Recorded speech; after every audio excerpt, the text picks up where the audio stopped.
Hello guys, in this video I am going to show you how to set the gift card settings in the Shopify application.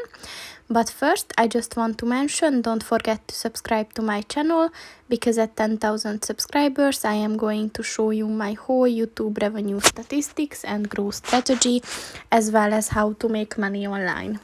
Let's jump into it. First of all, open the application on your phone. And then click on the store button at the bottom of the page on the right. And then click on the settings button.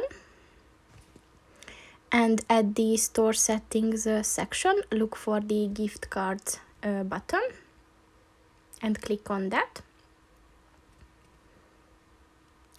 And here you can set your gift cards to expire after a certain amount of time, and when, and things like that.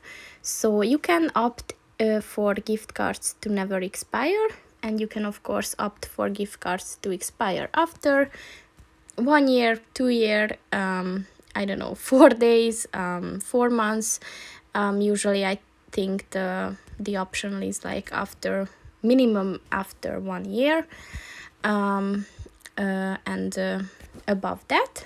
And you can also enable the Apple Wallet passes, which means that you can give your customers a digital gift card and that they will be able to use online, and then also add it to their Apple Wallet. So if you're done with all of these, click on the save button and your settings are done. So that's pretty much it for this video, guys. See you in the next one. Goodbye.